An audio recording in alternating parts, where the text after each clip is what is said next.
Comment utiliser le biocontrôle génétique pour lutter contre les insectes nuisibles? Les insectes nuisibles transmettent souvent des maladies aux hommes et aux animaux et détruisent leur culture.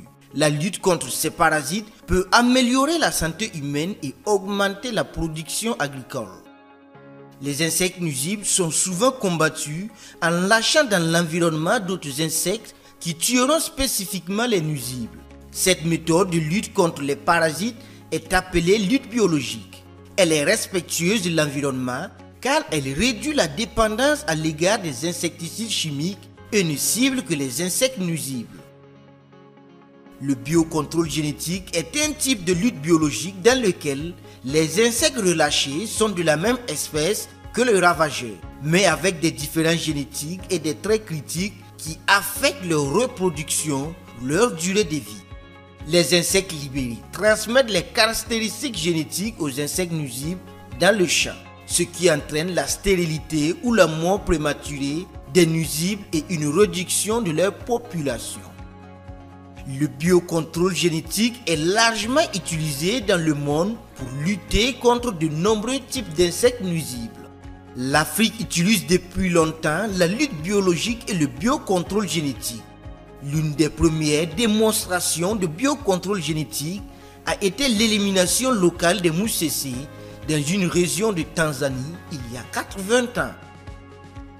Plus récemment, des mouches tsetse mâles stériles ont été utilisées pour éliminer avec succès des insectes de Zanzibar et de certaines régions du Sénégal. Le lâcher d'insectes mâles stériles est une méthode de biocontrôle génétique connue sous le nom de technique d'insectes stériles. En Afrique du Sud, la technique de l'insecte stérile permet de protéger des millions de dollars de production fruitière contre de multiples insectes nuisibles dévastateurs.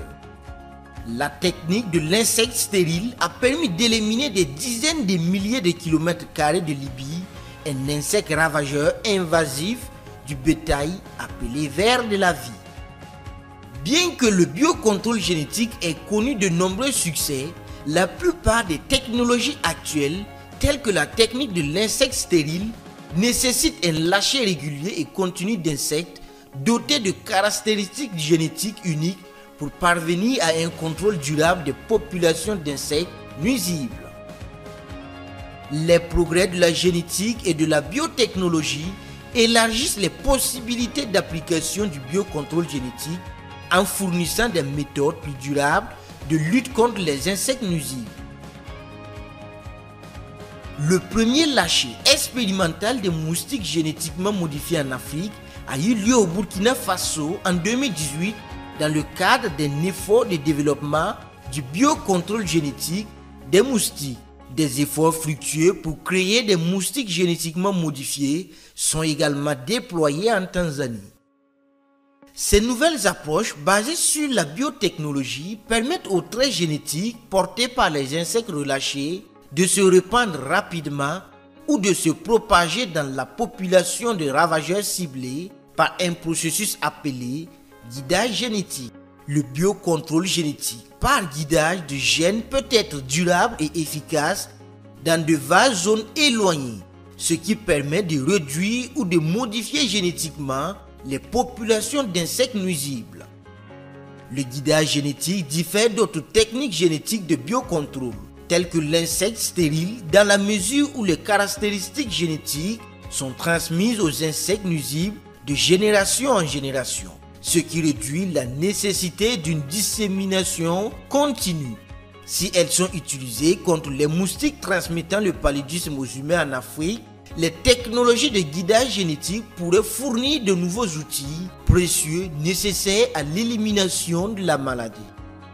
Tout comme l'Afrique a joué un rôle déterminant dans le développement d'approches génétiques innovantes pour la lutte contre les insectes au XXe siècle, elle est prête à faire de même au XXIe siècle.